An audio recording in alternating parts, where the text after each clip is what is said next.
사람들은 그녀를 바보라 불렀습니다. 서릿바람 몰아치는 고갯길에서 주워온 처녀 하나 때문에 철봉의 집안은 온 마을의 웃음거리가 되었지요. 그런데 아무도 몰랐습니다. 그 해맑은 웃음 뒤에 한 집안을 살리고 한 사람의 거짓을 무너뜨릴 비밀이 숨어 있었다는 것을요. 오늘은 그 이야기입니다. 조선 중엽, 충청도 어느 고을에 철봉이라는 사내가 살았습니다. 옹기장수였습니다. 질그릇이며 독이며 항아리를 지게에 짊어지고 이 장 저 장을 떠돌아다니는 그야말로 길 위에서 사는 사내였지요.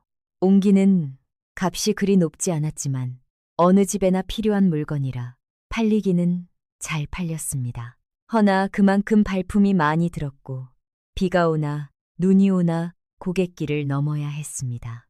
쉰이 다 된 어머니를 홀로 집에 두고 철봉은 그 길을 혼자 다녔습니다. 나이는 28, 그 나이에 아직 혼자였습니다. 마을 사람들은 눈이 높아서 그렇다고들 했지만 사실은 달랐습니다. 몇 해 전 혼인을 약속했던 처자가 폐병으로 세상을 떠났습니다. 혼인 날짜를 잡기로 한 그 전달의 일이었습니다. 그 뒤로 철봉은 장가 이야기가 나오면 말없이 자리를 피했습니다. 마음이 없어서가 아니라 마음이 너무 있어서 오히려 열지 못하는 것이었습니다. 그런 게 있습니다. 한번 크게 데인 사람은 다시 불 가까이 가는데 시간이 걸립니다. 철봉에게는 3년이 지나도 그 시간이 아직 남아 있었습니다. 그러던 그날, 철봉은 이른 아침부터 인근 고을 오일장으로 나갔습니다. 그런데 그날 장은 처음부터 꼬였습니다. 옆자리 비단 장수에게 자리를 밀리고 옹기 하나는 금이 갔습니다.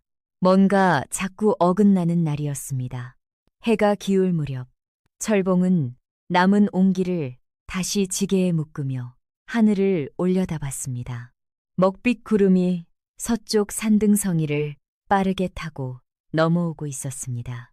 뼛속까지 파고드는 서리빨 냄새가 섞인 바람이었습니다. 아이고, 이거 큰 설이 오겠는걸. 얼른들 가시오.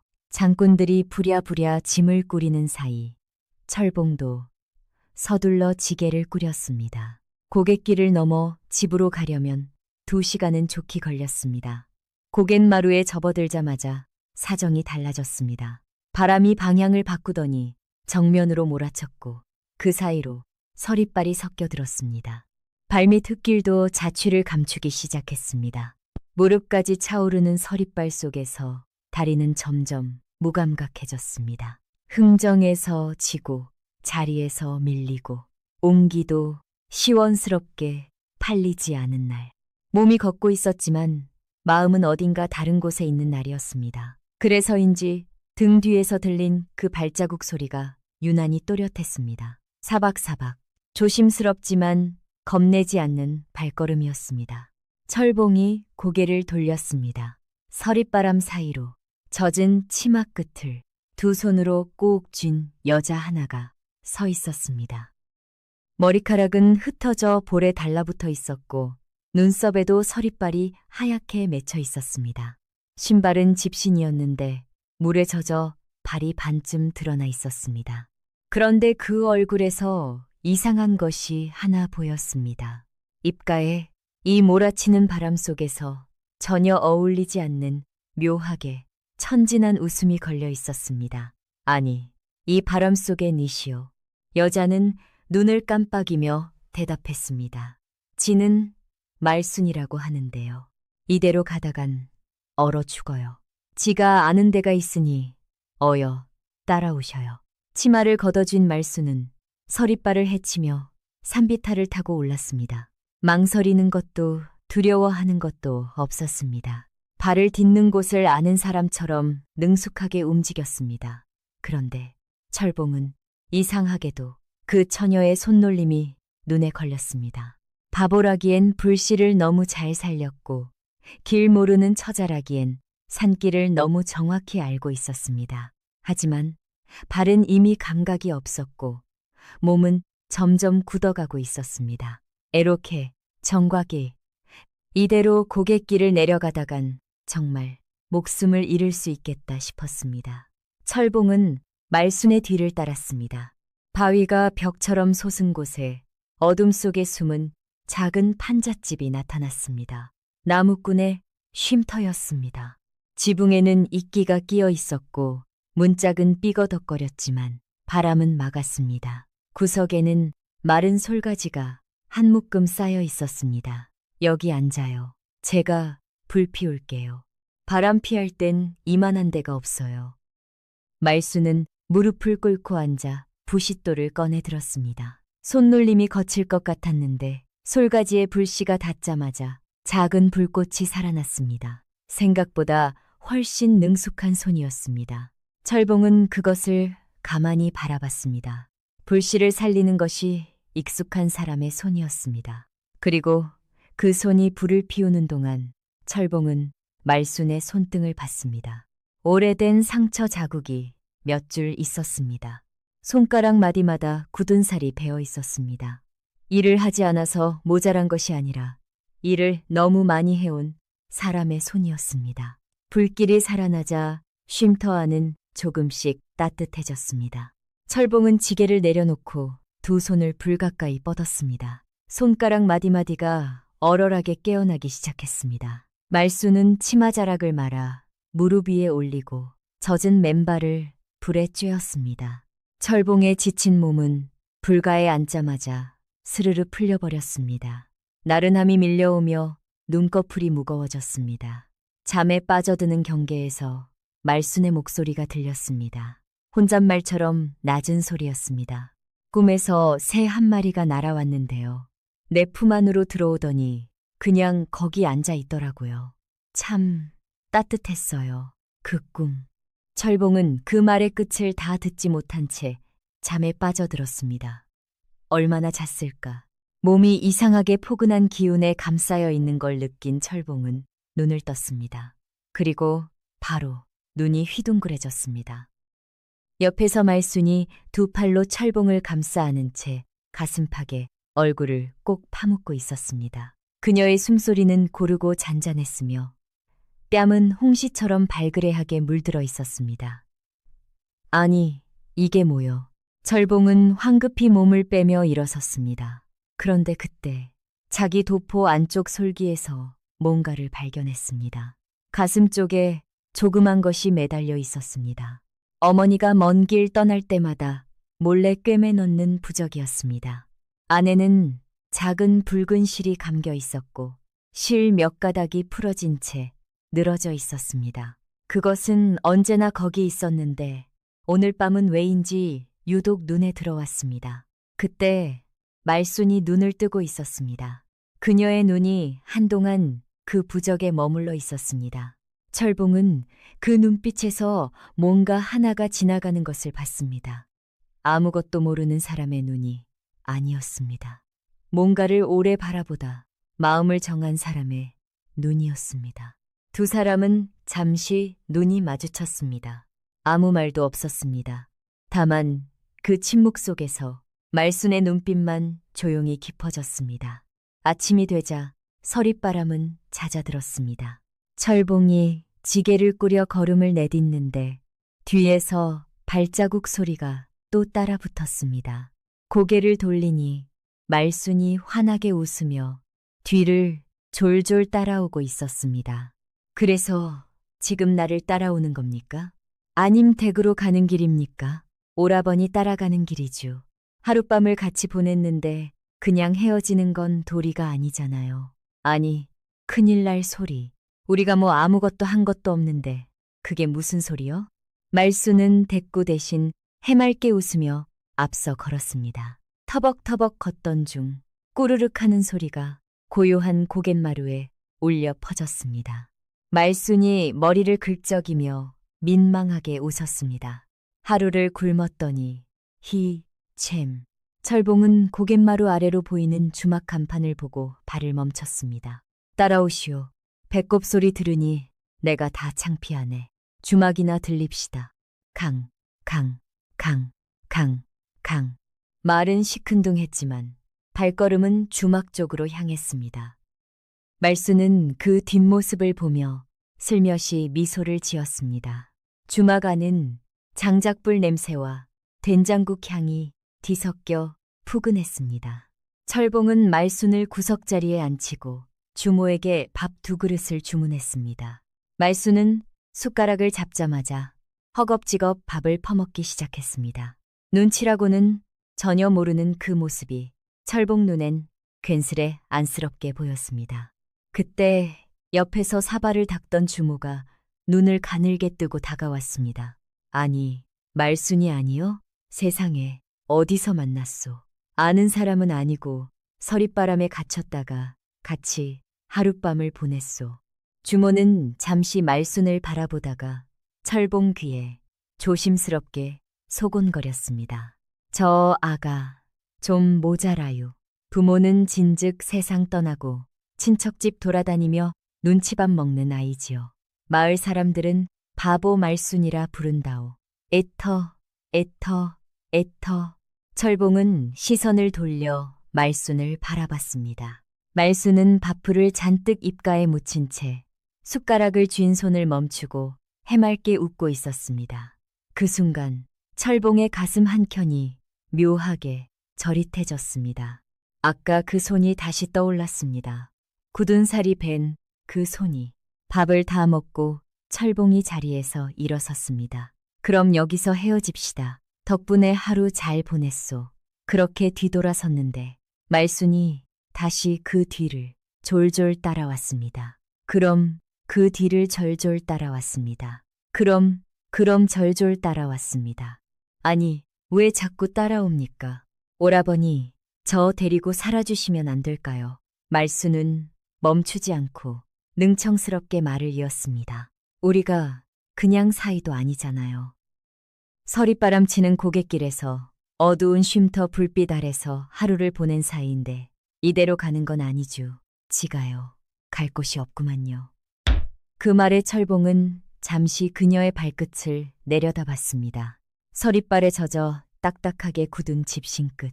그 속에 발가락까지 시린 기운이 전해지는 듯해 한숨이 절로 새어나왔습니다. 따라오시오. 단 하루 이틀만이요. 알겠소? 고마워요. 근데 오라버니 참 착하구만요. 갈 곳 없는 여자를 눈앞에 두고 가는 건 사람의 도리가 아니었습니다. 그 길로 철봉은 말순을 데리고 집으로 향했습니다. 그리고 돌아오는 길에 말순이 철봉 옆에 나란히 걸으며 물었습니다. 오라버니는 장사가 잘 되세요? 그냥 그렇소. 그럼 부자예요? 아니요. 그럼 집이 넓어요? 아니요. 그럼 어머니는 인자하세요? 철봉은 잠깐 생각했습니다. 엄하신 편이요. 말순은 고개를 끄덕였습니다. 그래도 괜찮아요. 어머니 계신 집이면 돼요. 그 말이 무슨 뜻인지 철봉은 그때는 몰랐습니다. 대문이 삐걱 열리자 지게를 맨 철봉이 들어섰습니다. 방 안에서 콩을 고르던 어머니가 고개를 번쩍 들었습니다. 그런데 그 뒤로 젖은 치마를 꼭 쥐고 해맑게 웃는 처녀 하나가 따라 들어왔습니다. 어머니는 눈이 동그래졌습니다. 아니, 저 처녀는 또 누구요? 서릿바람에 갇혀서 하루만 신세 좀 지게요. 말수는 어머니를 보더니 깍듯이 허리를 숙였습니다. 지는 말순이라고 해요, 어머니. 그런데 말입니다. 인사를 마친 말수는 그대로 마당을 한 바퀴 둘러보기 시작했습니다.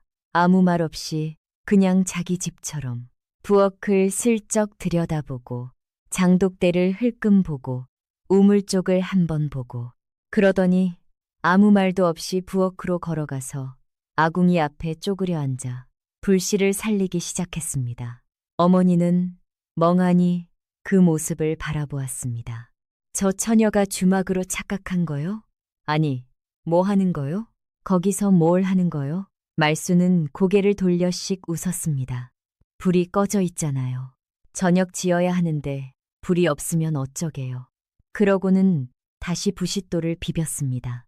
어머니는 손에 쥔 콩을 바닥에 쏟을 뻔하며 아들을 쳐다봤습니다. 저 계집이 내 집을 자기 집으로 아는 게냐. 철봉이 황급히 다가가 말순의 팔을 잡아 일으켰습니다. 아니, 하루 이틀만 묵게 해준다고 했지. 살림 맡으라고 한 적은 없소. 말순은 팔을 빼며 태연하게 대꾸했습니다. 살림 맡은 게 아니에요. 불 꺼진 집에 들어왔으니 불 피우는 거지요. 당연한 거 아니에요? 말이 맞았습니다. 그러나 그 당연한 말이 어쩐지 이 집에 뿌리를 내리겠다는 선언처럼 들렸습니다. 어머니는 아들을 부엌 밖으로 끌고 나가더니 손바닥으로 등을 탁 하고 내리쳤습니다. 너 정말이냐? 저 계집이랑 같이 하룻밤을 보낸 게 사실이요? 아, 아니에요. 그게 서리바람 피하려고 쉼터에서 불 쬐다가 그만 잠이 들었는데요. 그래서? 눈 뜨니까 안고 있더라고요. 아이고야. 어머니는 눈을 크게 뜨고는 한숨을 내쉬었습니다. 아이고, 이놈아. 저 계집 보니까 아무 연고도 없는 처잔디? 어쩌려고 여길 데려온겨? 오자마자 부엌에서 불 피우는 꼴을 보니 딱 봐도 눌러앉을 작정 같구만. 철봉은 손사래를 치며 변명했습니다. 아니, 하루 이틀만 묵게 하려는 거라니까요. 그날 저녁 세 사람이 밥상 앞에 앉았습니다. 어머니는 밥을 뜨는 동안 한마디도 하지 않았습니다. 철봉도 눈치를 보며 숟가락만 들었습니다. 말수는 그 분위기를 전혀 모르는 듯 밥 한 술 떠먹고는 눈을 반짝이며 말했습니다. 어머니, 이 집 된장찌개 정말 맛있어요. 어머니가 끓이신 거예요? 어머니는 대답 대신 철봉을 노려봤습니다. 그러나 다음 날 아침 아무도 말순에게 가라는 말을 하지 않았습니다. 그리고 이튿날도 그 다음 날도 마찬가지였습니다. 어머니와 말순 사이에는 겉으로는 싸우지 않았지만 속으로는 팽팽한 것이 있었습니다. 어머니가 부엌에서 뭔가를 하면 말순은 어느새 옆에 와 있었습니다. 저도 할게요 하며 끼어들었습니다. 어머니는 처음에는 막았습니다. 됐어. 네가 할 것 없어. 그러면 말순은 물러났지만 조금 있다 보면 어느새 또 옆에 와 있었습니다. 그게 몇 번 반복되자 어머니는 결국 말없이 자리를 내주기 시작했습니다. 어느 날 오후 어머니가 장독대 옆에 쪼그려 앉아 묵은 독을 닦고 있었습니다. 무릎이 좋지 않은 어머니로서는 힘든 일이었습니다. 말순은 마당 건너편에서 그것을 보다가 다가왔습니다. 어머니, 제가 들게요. 어머니는 손을 저었습니다. 됐어.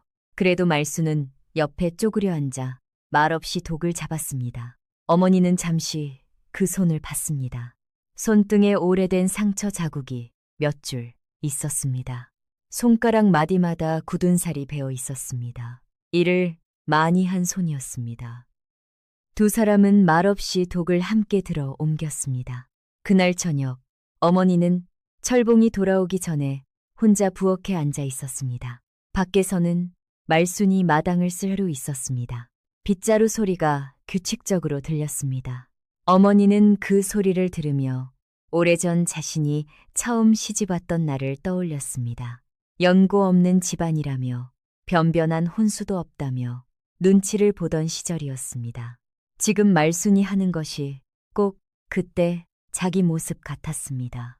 어머니는 그 생각을 얼른 지웠습니다. 그러나 완전히 지워지지는 않았습니다. 며칠 뒤 장날, 철봉, 어머니는 말순을 데리고 장에 나왔습니다. 말순은 장터 이곳저곳을 기웃거리며 연신 감탄을 쏟아냈습니다. 그 사이 장꾼 아낙네 셋이 고개를 맞대고 수군거렸습니다. 아이고, 저기 철봉이네 어머니요. 근데 옆에 있는 처자는 누구래? 모른 척해. 그게 철봉이가 서릿바람 속에서 주워온 여자라던데? 아, 그 바보 말순이. 저 처자가 영 모자란다던디. 아이고, 철봉이 눈 높아서 장가 못 간다더니. 하필이면 이야기가 점점 커지자 철봉 어머니의 귓불이 벌겋게 달아올랐습니다. 그때였습니다. 멀찍이서 구경하던 말순이 희죽 웃으며 아낙네들 앞으로 성큼 다가왔습니다. 다들 지 얘기하시는 거죠? 쉼터에서 철봉 오라버니랑 하룻밤 잤슈. 그래서 시집 왔구만요. 그날 서릿바람이 얼마나 몰아쳤는지 오라버니랑 불쬐다가 그만 같이 자버렸지. 뭐예요. 남녀가 부둥켜 안고 잤으니 그게 뭐겠어요? 아낙네들이 서로 눈짓하며 수군거리는 사이 어머니는 얼굴이 활활 달아올라 말순 손목을 덥석 잡아 끌었습니다. 아이고, 제발 입 좀 다물고 다녀. 입을. 왜요? 좋은 얘기인데 다들 웃고 계시잖아요. 웃는 게 아니요. 이거 사. 하고 이를 갈며 말순을 장터 한쪽으로 끌고 갔습니다. 그런데 그날 장터에서 또 다른 일이 있었습니다. 이번에는 다른 모습이었습니다. 한쪽에서 귀 어두운 노파가 행상사내에게 물건값을 내고 있었습니다. 행상사내는 노파가 잘 듣지 못하는 것을 이용해 2배 값을 받고 있었습니다. 주변 장꾼들은 보면서도 모른 척했습니다. 말순이 그 옆을 지나치다가 발을 멈췄습니다. 할머니, 잠깐만요. 그 물건 얼마 내셨어요? 노파가 동전을 보여주자 말순은 그것을 보고 행상을 똑바로 바라봤습니다. 이거 반은 돌려드려야 해요. 이 물건, 이 고을장에선 이 값이에요. 이 값이에요. 행상이 눈을 흘겼습니다. 네가 뭘 안다고. 말순은 씩 웃었습니다. 지는 이 장에서 3달을 살았어요. 이 물건 값은 알주. 행상은 주변을 둘러봤습니다. 장꾼들이 구경을 하고 있었습니다. 결국 행상은 투덜거리며 동전 몇 개를 노파에게 돌려주었습니다. 아이고, 고맙네. 고마워. 말순은 손을 흔들며 웃었습니다. 아니에요. 당연한 거예요. 그 장면을 지켜보던 어머니는 아무 말도 하지 않았습니다. 그러나 그날 저녁 말순에게 반찬을 한 가지 더 얹어주었습니다. 말순은 그것도 모르고 맛있게 먹었습니다. 그렇게 달포가 지나던 어느 날 마을 처녀들이 빨래터에서 말순을 발견하곤 서로 눈짓을 주고받았습니다. 슬쩍 다가와 빙 둘러쌌습니다. 말순아, 철봉 오라버니한테 이쁨 받는 비법 알려줄까? 정말요? 뭔데요? 저기 내가 알지? 초저녁에 달빛이 물 위에 번질 때 그 물에 세수하면 얼굴이 환해진대. 근데 그냥 세수만 하면 안 돼. 치맛자락 바짝 걷어서 몸이 바는 물 속에 있어야 효과가 있대. 옆에서 처녀들이 웃음을 꾹 참으며 맞장구 쳤습니다. 그래야 물속 달빛이 몸속까지 들어간다니까. 말순은 입이 벌어질 정도로 눈을 크게 뜨고 고개를 끄덕였습니다. 그 말이 참말이에요. 그렇다니까. 내가 너한테 거짓말 하겠니?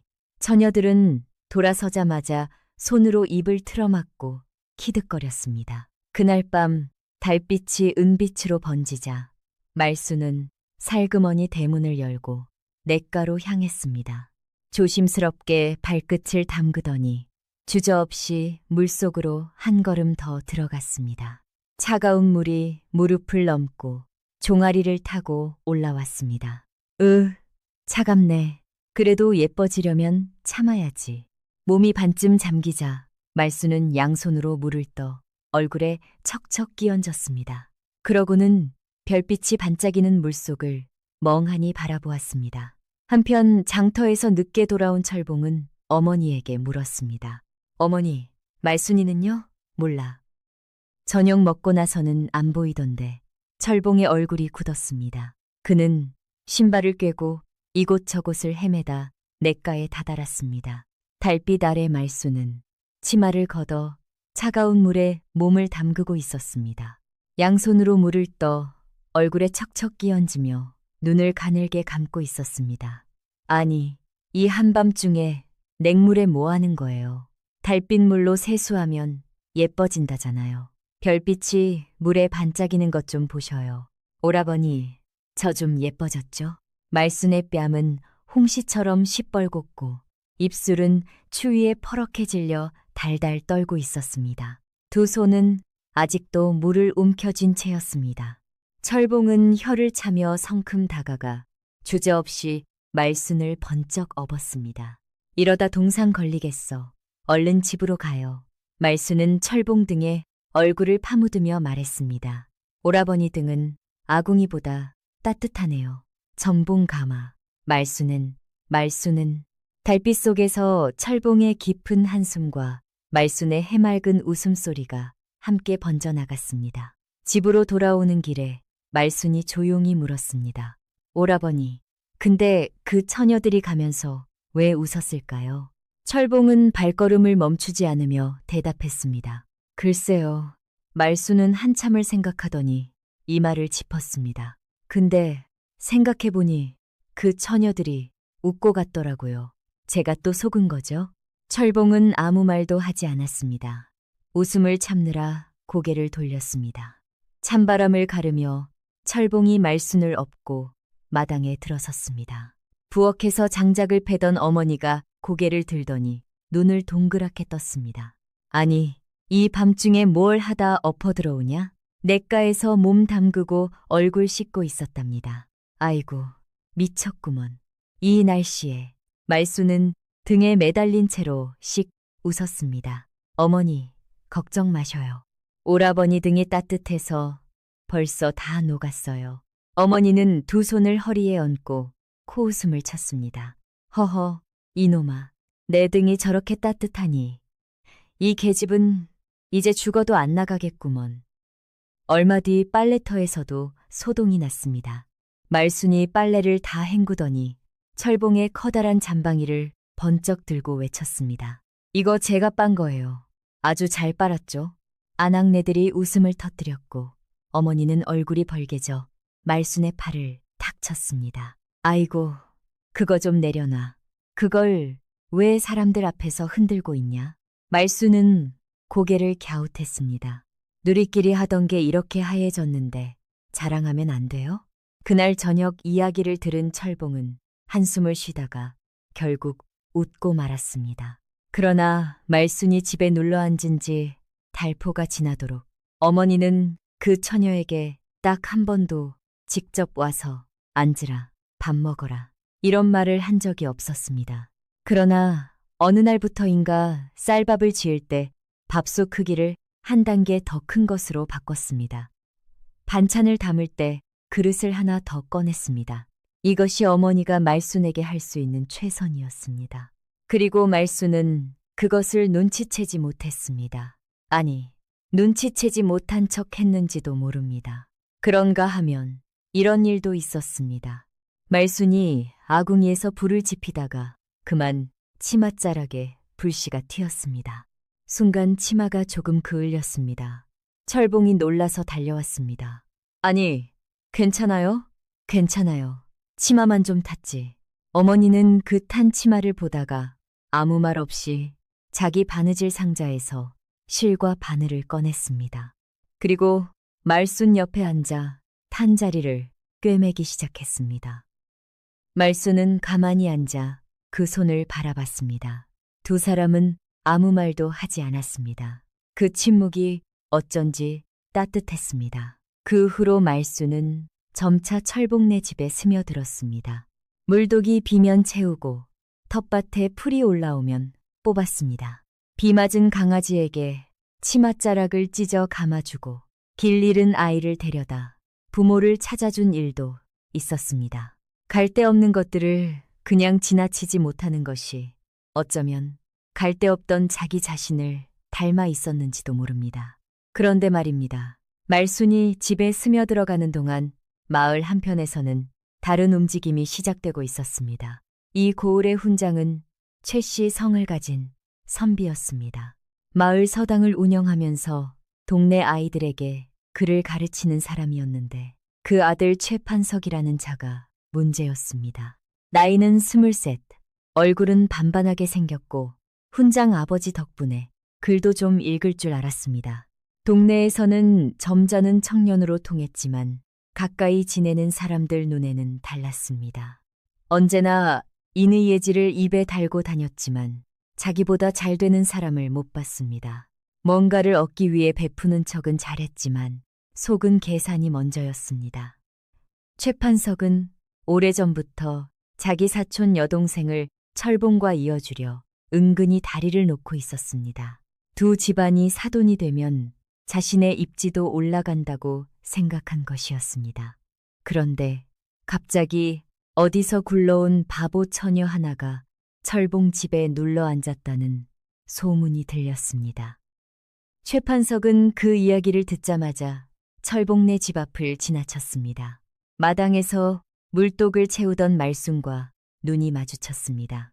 말순은 아무것도 모른다는 듯 씩 웃으며 고개를 숙였습니다. 최판석은 그 모습을 보고 코웃음을 쳤습니다. 기가 막혀. 저런 것이 버티고 앉아 있다니.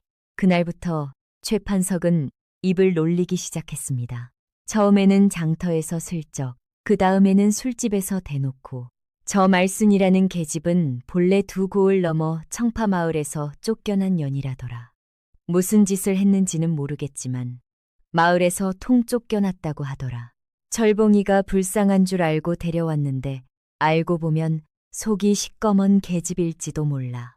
그 말이 장터를 한 바퀴 돌더니 어느새 마을 골목골목으로 번졌습니다. 소문이란 본래 발은 없어도 장터 한 바퀴는 금세 도는 법입니다. 소문의 힘은 생각보다 빠르고 잔인했습니다. 며칠 뒤 말순이 빈 광주리를 들고 돌아왔습니다. 오늘은 장에 먹을 게 별로 없더라고요. 하고 웃었지만 철봉은 보았습니다. 광주리 손잡이를 쥔 손가락이 하얗게 질려 있는 것을요. 철봉은 나중에야 알았습니다.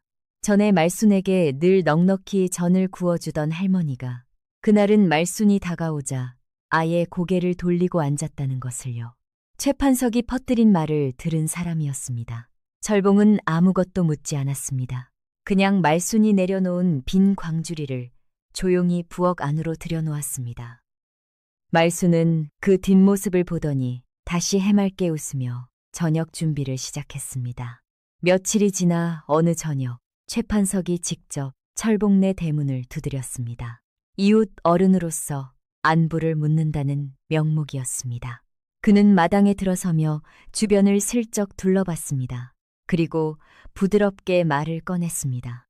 철봉이 오래 봐온 사이라 하는 말인데 요즘 동네의 소문이 좀 이상하게 나더라. 자네 집에 들어온 그 처자 말이야. 알고 보니 청파마을에서 쫓겨났다는 얘기가 있더라고. 내가 확인한 건 아닌데 어머니도 계시고 하니 집안일이 조심스럽지 않겠나. 그냥 조용히 내보내는 게 낫지 않을까. 철봉은 집던 끈을 내려놓고 최판석을 바라봤습니다. 소문낸 사람이 확인을 했어야지. 그걸 퍼뜨리는 사람이 무슨 말을 하는 거요. 최판석의 눈썹이 올라갔습니다. 나야 걱정이 되어서 하는 말이지. 걱정이시면 그 소문부터 잡으시오. 최판석은 입가를 비틀며 말을 돌렸습니다. 뭐, 자네야 사정을 알겠지. 근데 동네 어른들이 나서기 전에 내가 먼저 말하는 거야. 여자 하나 때문에 자네 집이 소란스러워지는 건 좋지 않잖아. 그렇게 말하고 대문을 나섰습니다. 철봉은 한동안 그 자리에 서 있었습니다. 그의 말끝은 부드러웠지만 철봉은 그 속에 숨어있는 칼끝을 느꼈습니다.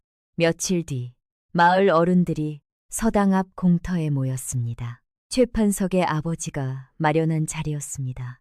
연고 없는 여자가 남자 집에 눌러앉아 사는 것은 마을 풍기를 해친다는 것이 요지였습니다. 문제는 그날 철봉이 장에 나가고 없었다는 것입니다. 어머니가 혼자 집을 지키고 있었습니다. 마을 어른 셋이 대문을 두드렸습니다. 그 중에는 최판석의 어머니도 있었습니다. 어른들의 말은 완곡했지만 내용은 분명했습니다. 저 처자를 내보내라. 마을 채통을 위해서라도 그것이 맞다. 이 마을에서 아들 장가 보낼 생각이 있으시면 지금 당장 내보내는 것이 맞지 않소? 어머니는 두 손을 앞에 모은 채 그 말을 다 들었습니다. 아무 말도 하지 않았습니다. 어른들이 돌아가고 마당에 혼자 남은 어머니는 한동안 그 자리에 서 있었습니다. 속으로는 복잡한 것들이 뒤엉켰습니다. 연고 없는 처녀가 아들 집에 눌러 앉아 있는 것이 편한 일이 아니라는 것도 알았습니다. 마을 사람들 눈치를 안 봐도 된다고 하면 거짓말이었습니다. 그런데 어머니는 보았습니다. 부엌문 뒤에 서 있던 말순의 발끝을요.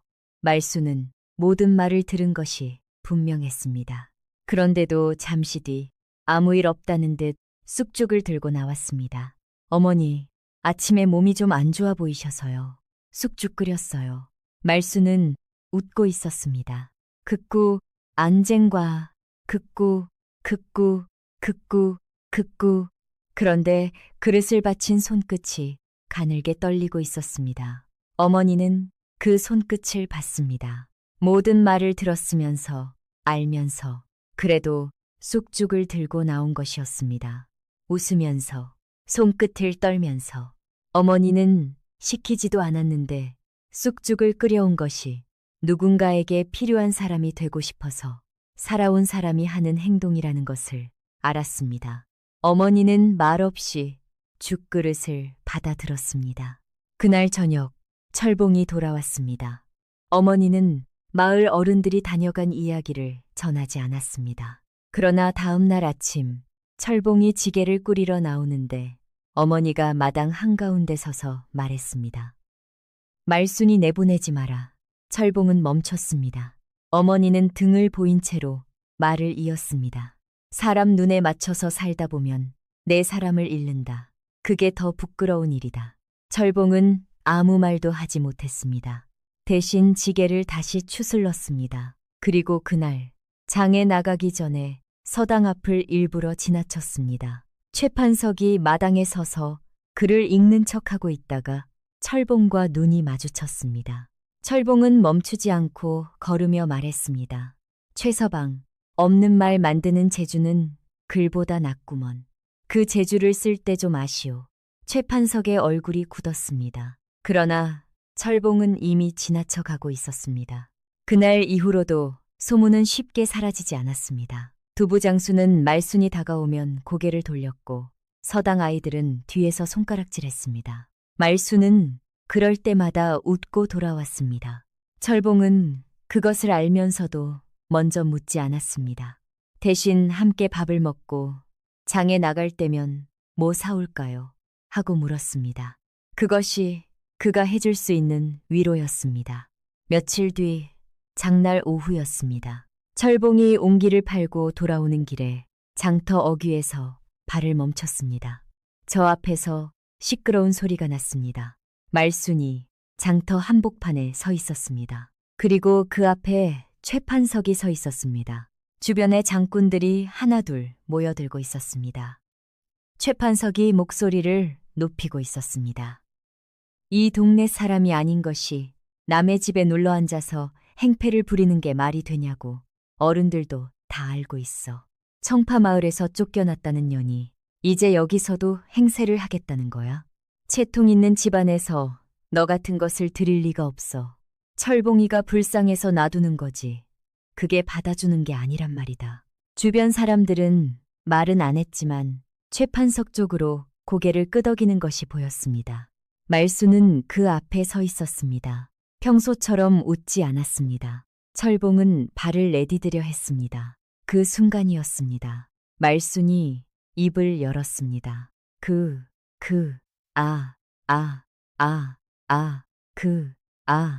최서방, 그 말씀 다 하셨어요? 주변이 조용해졌습니다. 말순의 목소리는 잔잔했습니다. 평소 그 해맑은 목소리와는 달랐습니다. 너무 조용했습니다. 조용한데 날이 서 있었습니다. 최판석이 눈썹을 올렸습니다. 아직 하고 싶은 말이 있냐? 있쥬. 최서방이 말씀하신 청파마을, 지는 간 적도 없어요. 그 말이 어디서 나왔는지 최서방은 알겠쥬? 최판석이 눈을 가늘게 떴습니다. 내가 어찌하냐. 그냥 들은 말인데. 그때 뒤쪽에서 목소리 하나가 나왔습니다. 장터 한쪽에서 엿새 전부터 좌판을 펴온 엿장수 영감이었습니다. 나 들었소. 최서방이 우리 좌판 앞에서 직접 그 말을 하더만. 청파에서 쫓겨났다고 꼭 집어서 그렇게 말했소. 장터가 한 번 더 조용해졌습니다. 이번에는 무게가 달랐습니다. 사람들의 시선이 최판석에게로 향했습니다. 말순은 최판석을 바라봤습니다. 그리고 말했습니다. 바보라서 모르는 척한 것이지 몰라서 가만히 있던 건 아니에요. 그 말이 끝났습니다. 더 이상 아무것도 없었습니다. 말수는 돌아섰습니다. 최판석에게 시선을 더 주지 않았습니다. 그제야 사람들의 눈빛이 바뀌었습니다. 방금 전까지 말순을 흘겨보던 장군들이 이제는 최판석을 바라보고 있었습니다. 누군가 낮게 중얼거렸습니다. 바보는 저 처자가 아니라 남의 말을 믿고 웃던 우리였구먼. 최판석은 입을 열었지만 이번에는 글 한 줄도 변명 한마디도 나오지 않았습니다. 사람들이 하나둘 등을 돌리고 있었습니다. 그는 소매를 털며 돌아섰습니다. 아무 말도 하지 않았습니다.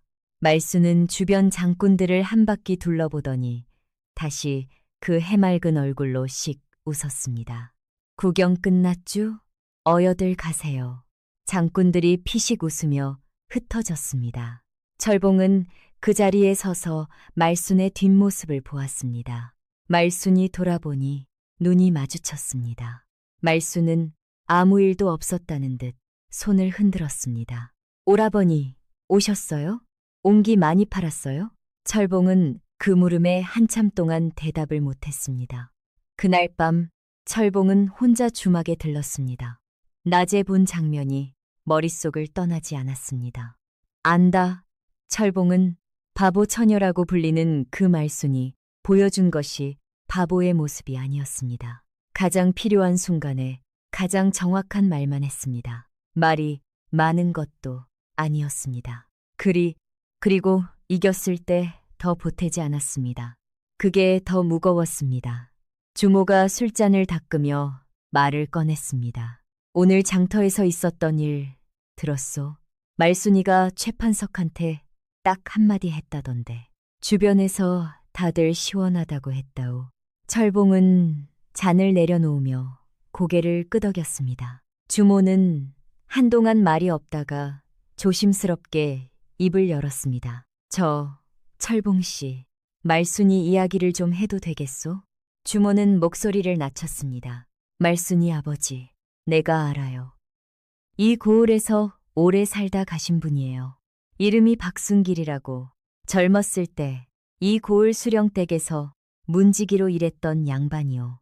그 수령이 바뀔 때 새 수령이 오기 전에 금고에서 곡식이 없어진 일이 있었어요. 그 죄를 뒤집어 쓴 게 바로 박순길 씨였지요. 아무도 나서서 억울하다 해줄 사람이 없었어요.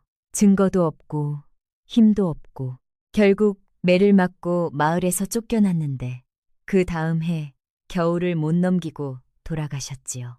말순이 어머니도 그 충격으로 몸이 상해서 그 이듬해 따라가셨고 철봉의 손이 천천히 잔을 감쌌습니다. 그때 말순이가 어렸는데 아버지가 끌려가던 날 뒤에서 쫓아가며 소리쳤답니다. 아버지가 돌아서서 딱 한마디 했다더라고요. 웃어라. 웃고 있으면 아무도 건드리지 못한다. 그날 이후로 말순이가 그렇게 웃기 시작했다지요. 친척집을 전전하면서 살았는데 어디 가든 그 아버지 죄인 소리를 달고 다녔지요. 그러면서도 늘 웃고 다녔지요. 주막 안이 조용했습니다. 장작불이 타닥 소리를 냈습니다. 철봉은 한동안 말이 없었습니다. 그리고 천천히 자리에서 일어났습니다. 주모, 이야기해줘서 고맙소. 주막을 나서며 철봉은 비로소 알았습니다. 이런 동안 말순의 웃음은 모자라서 나온 웃음이 아니었습니다. 울지 않기 위해 배운 웃음이었습니다. 맞아도 웃고 굶어도 웃고 손가락질 받아도 웃어야만 살아남을 수 있었던 아이의 웃음이었습니다. 그 해맑은 웃음 뒤에 그 오래된 것이 있었습니다. 철봉은 발걸음을 옮겼습니다. 집에서 불빛이 새어나오고 있었습니다. 말순이 있는 집이었습니다. 그날 이후 최판석은 장터에서 말순과 마주치면 슬그머니 시선을 피했습니다. 말순은 그런 그를 보고도 그저 웃었습니다. 원망도 승리감도 없는 웃음이었습니다. 봄이 되려는지 낮에는 햇살이 내려앉았지만 아직 밤 기온은 차가웠습니다. 그 무렵부터 어머니의 기침이 잦아졌습니다. 처음에는 아침에 조금, 그 다음에는 저녁에도 조금. 그러다 결국 이틀째 되는 날 아침에 어머니가 마당에 나오지 않았습니다. 에휴, 몸이 영 무겁구나. 철봉은 어머니 이마에 손을 얹었습니다. 열이 있었습니다. 에휴, 에휴, 열이 있었습니다. 기침 소리도 잦아들 기미가 없었습니다. 그의 이마에 주름이 깊게 패였습니다. 하지만 장터에 나가지 않으면 생계가 막혔습니다. 어쩔 수 없이 지게를 꾸리면서도 눈길은 자꾸만 방 안을 향했습니다. 그때 부엌 문가에 말순이 서 있었습니다. 오라버니, 어머니 걱정 말고 장에 댕겨오셔요. 지가 무슨 일이 있어도 어머님 꼭 낫게 해드릴게요. 철봉은 짧게 숨을 고르더니 고개를 끄덕였습니다. 어머니, 잘 부탁하오. 말순은 씩 웃으며 약초 꾸러미를 들고 부엌으로 들어갔습니다. 그날부터 말순의 하루는 온전히 어머니를 위한 시간으로 채워졌습니다. 아침이면 쌀죽을 끓여드리고 저녁이면 이마의 땀을 닦아주었습니다. 밤에는 어머니가 기침할 때마다 일어나 물을 건네고 등을 쓸어주었습니다. 시키지 않아도 쉬지 않아도 말순은 그렇게 했습니다. 그러던 어느 밤 어머니의 열이 갑자기 올랐습니다. 오한이 오면서 몸을 떨었습니다. 이불을 더 덮어드려도 춥다 하고 이마를 닦아드리면 차갑다고 했습니다. 말순은 그날 밤 눕지 않았습니다. 구들 한켠에 앉아 어머니를 지켰습니다. 등잔불이 낮게 타고 있었습니다. 오후부터 내리던 비가 밤새 이어졌습니다.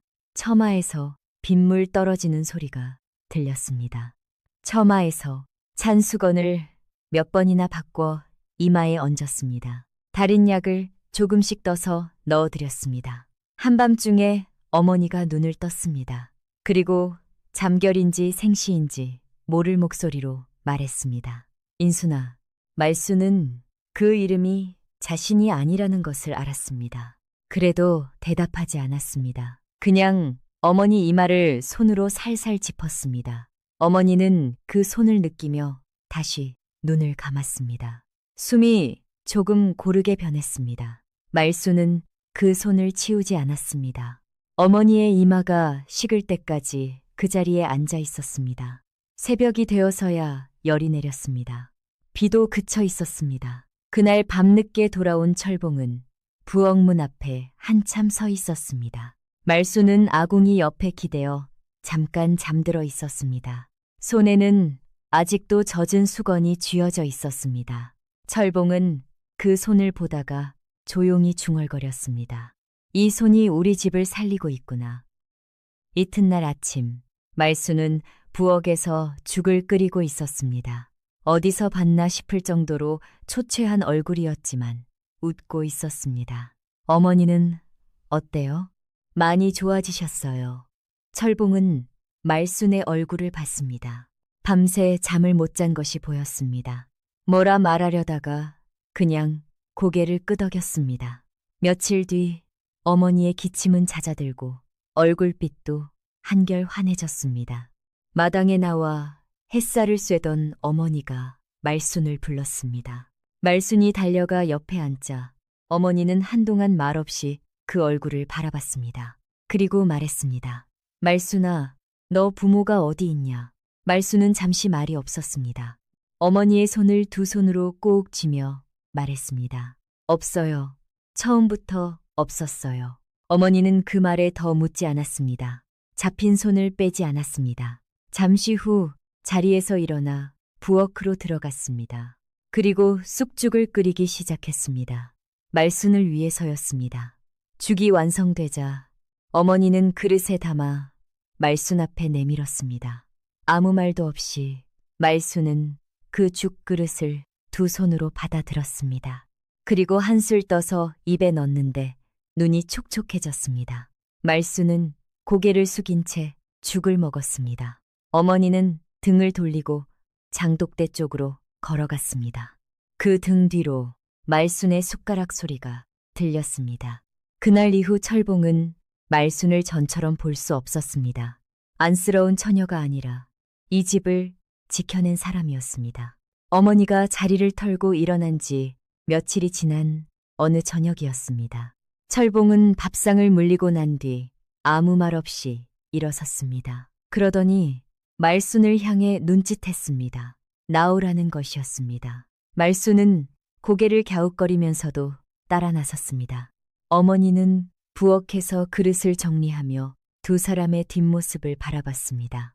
아무 말도 하지 않았습니다. 들판에는 달빛이 넓게 깔려 있었습니다. 봄 기운이 흙 위로 올라오는 냄새가 났습니다. 두 사람은 나란히 걸었습니다. 말순은 평소와 달리 먼저 말을 걸지 않았습니다. 오늘은 왠지 그러면 안 될 것 같은 기분이 들었습니다. 그래서 조용히 걸었습니다. 한참을 걸어 언덕 위에 오르자 마을이 한눈에 내려다 보였습니다. 집집마다 불빛이 하나씩 켜져 있었습니다. 철봉이 멈춰 서서 달빛이 내려앉은 들판을 바라봤습니다. 그리고 천천히 입을 열었습니다. 그날 서릿바람 속에서 만난 게 참 묘한 인연이었어. 말순은 그 말을 듣고 조용히 웃었습니다. 그쵸? 그래서 제가 말뚝박고 살겠다 했잖아요. 철봉은 달빛 아래 말순의 옆벌구를 봤습니다. 처음 만났을 때처럼 치마를 꼭 쥐고 있지 않았습니다. 두 손을 앞에 모은 채 서 있었습니다. 이상하게도 처음부터 이 집 사람이었던 것처럼 보였습니다. 철봉은 잠시 더 말이 없었습니다. 그리고 말했습니다.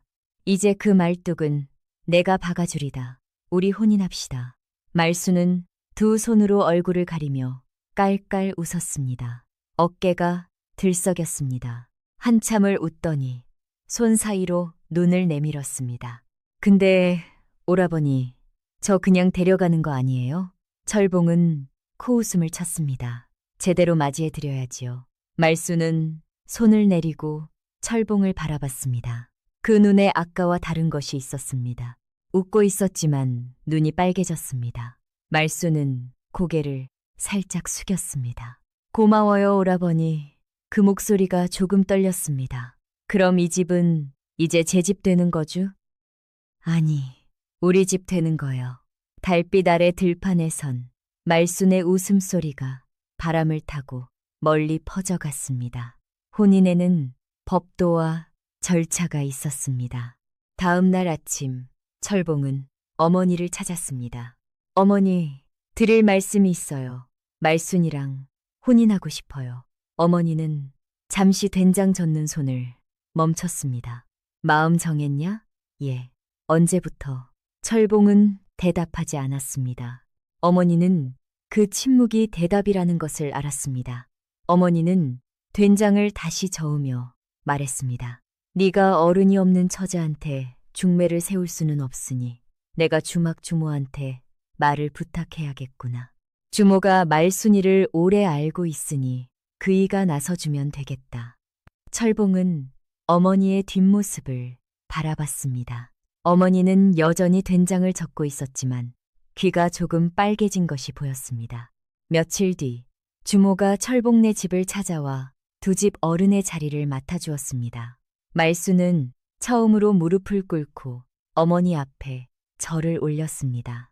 어머니는 그 절을 받으며 말없이 말순의 머리를 내려다보다가 일어나라며 손을 내밀었습니다. 혼례 날이 왔습니다. 마을 사람들이 철봉네 마당에 모였습니다. 잔치상 옆에는 웃음꽃이 피었습니다. 잔치상 한편에서 아낙네 하나가 다른 아낙에게 소곤거렸습니다. 바보라더니 저 말순이가 철봉이 집에 복을 들였네. 그러게 사람은 겉이 아니라 속을 봐야 한다니까. 예전에 장터에서 말순을 흘겨보던 장꾼 하나가 고개를 숙이며 말했습니다. 내가 잘못 봤구먼. 그 말이 조용히 퍼졌습니다. 어머니가 말순 앞에 쪼그려 앉아 조심스럽게 머리에 비녀를 꽂아 주었습니다. 말순은 두 눈을 감은 채로 가만히 있었습니다. 어머니의 손이 느렸습니다. 비녀 하나를 꽂는데 한참이 걸렸습니다. 서두르지 않았습니다. 비녀를 다 꽂고 어머니는 자리에서 일어섰습니다. 그리고 사람들 앞에서 조용히 말했습니다.